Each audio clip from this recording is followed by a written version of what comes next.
As Sarah said, we are a local community museum based in Betty Hill on the north coast. First, I'll give a wee bit of background to our organisation and the rationale behind our recent refurbishment works.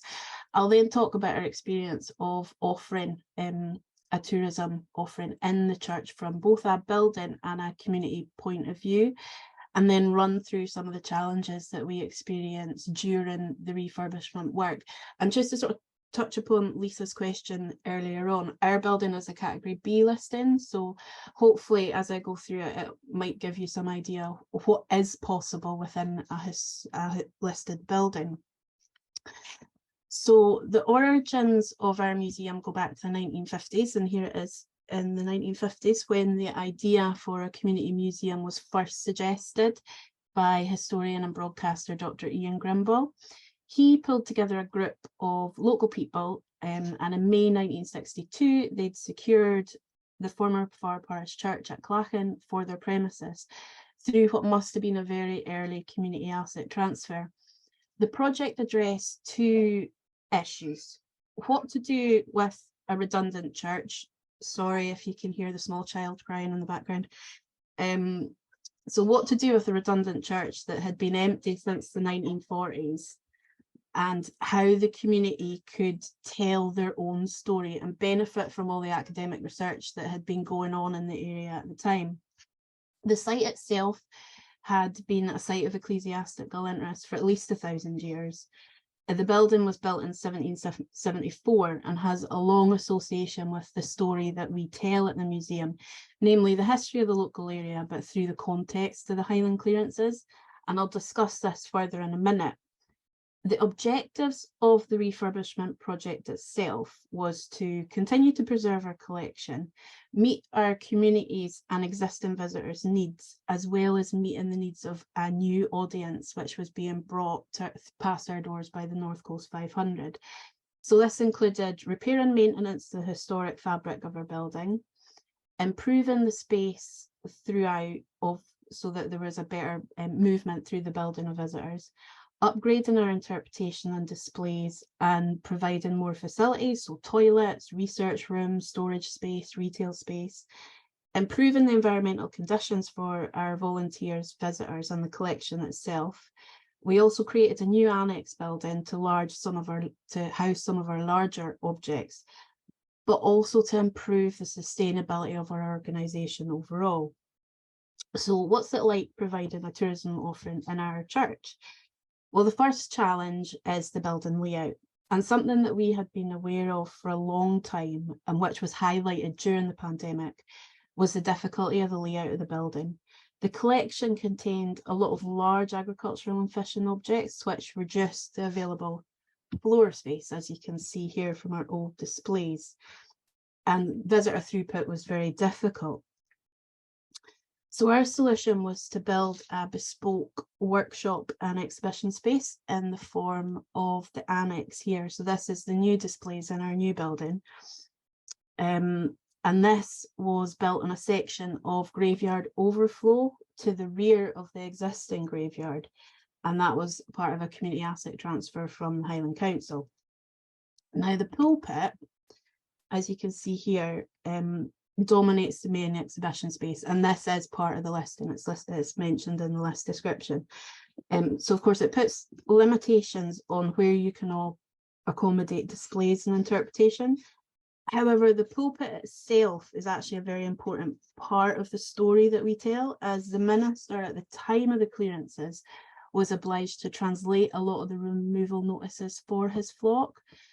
Our designers have cleverly incorporated an audio visual display in the pulpit area, which is low impact, where visitors can listen to local people who have voiced the testimonies from those that were removed during the clearances, and it's accompanied by portraits which are projected onto the pulpit of these historic figures. So it's an incredibly emotive exhibit, which is given weight by our building's connection to the story that we tell. Basically, the largest object in our collection is the building itself. Now, as I mentioned, there's no circular route through the building. as the upper east and west floors are not connected. Galleries had been in place, but they were removed in 1882. And to reinstate the idea of galleries, we have installed this rather spectacular glass link bridge, which spans the main space, and it's opened up access to the east side of the building, which had previously been staff only. What I particularly love about this glass bridge is it gives visitors a completely different perspective of the space, the pulpit, the exhibits that we have. But it also reinforces some of those power dynamics that would have existed at the time, from the landowners looking down on the minister and the minister then looking down on his congregation.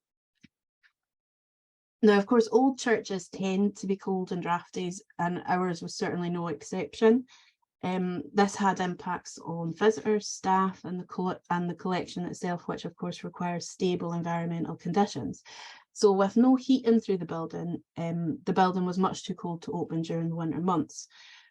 Repairs to the roof, removal of the cement render, installation of insulation, and electric heating throughout have helped to create warmer spaces throughout, but then also heated boxes. So for instance, our office and our store. So it's a lot more comfortable for people to use. And as you can see here, we've taken a sensitive approach and tried to maintain the feel of the historic building. So for instance, we've installed insulation between the rafters so that you can still see the original structure of the roof, which doesn't use any nails or pins. It's all dowels and is original to 1774. So we've yet to trial winter opening, but it's a noticeably much more comfortable place to be in the winter. So as our organisation has been rooted in the community for over 60 years, it was vital that we took the community with us. Comments gathered from our visitors, volunteers, and the wider community over the years were fed into the architectural and museum designs from a very early stage. We were repeatedly told, don't change it too much.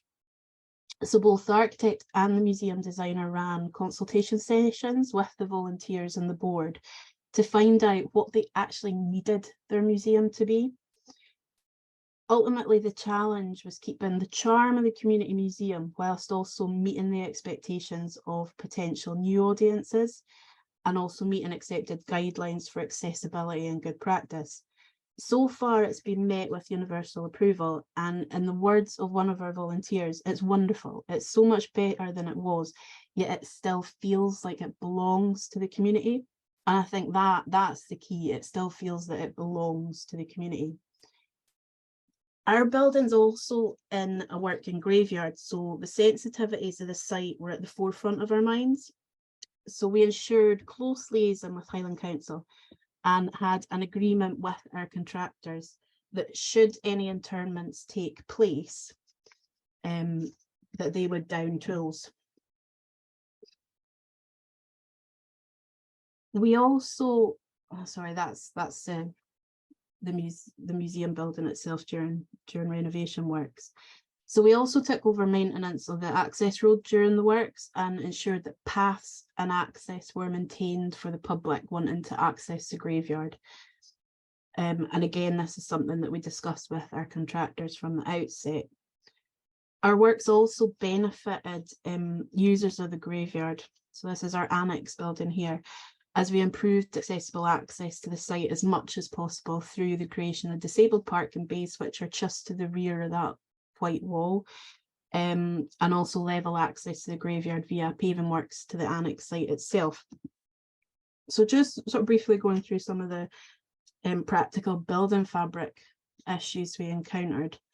We were actually really fortunate that despite the age of our building, it was in remarkably good condition, probably because it was so cold and drafty.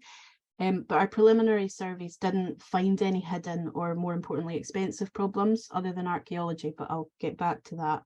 The timber specialist reported that he could still smell the resin in the beams, and this is the only repair that we had to make to the end of these purlins. And we've kept the intervention visible so that you can identify what was original against any new material. The mortar in some sections of stonework did cause a bit of consternation, as it had an unusually red hue. So that had to be sent off to the Scottish Lime Trust for analysis to figure out what on earth was in it, because we were concerned that the redness might show through the lime mortar that was to be applied. But fortunately, that wasn't an issue in the end. And similarly, some of the mortar inside the building was difficult to clean through picking and pointing. So we took the decision to just put in some drywall. But there's still exposed stonework in other parts of the building, which helped to sort of keep that character. By far, the biggest problem that we discovered was one that was uncovered by our lawyer. It transpired that just as we were about to sign permission to start with the lottery fund, that our deeds weren't quite in order. So when the community had taken ownership of the building in '62, each trustee at the time had been listed on the deeds.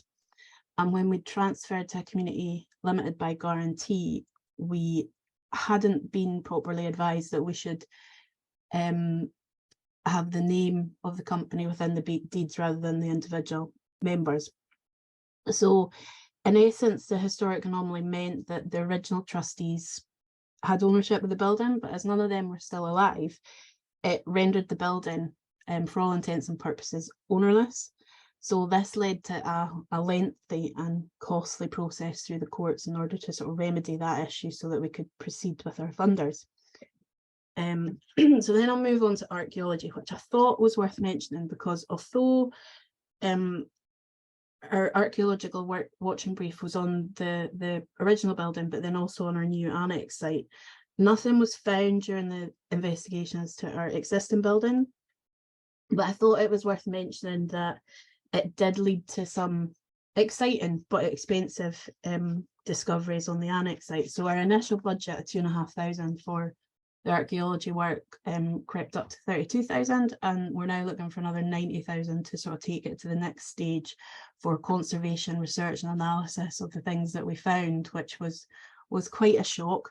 But it's also discovered some fantastic things which can ultimately add to our understanding of the site, add to the knowledge across the Pictish network across the north of Scotland, which it's now thought to be quite an important site, and also ultimately hopefully give us some new objects to put into our collection. Now, although that all may sound a little bit daunting, I want to stress that we didn't do it alone. As well as having community support, experts within our community that was able to give us bespoke advice on certain aspects of what we were doing, we also received support from a variety of organisations and networks from the local Chamber of Commerce, local destination management organisations, Museums Heritage Highlands, which supports museums across Highland and the Islands, as well as support from our funders as well. And I'll just leave you with this picture here, which shows our original building alongside our new annex building, which is just to the rear there.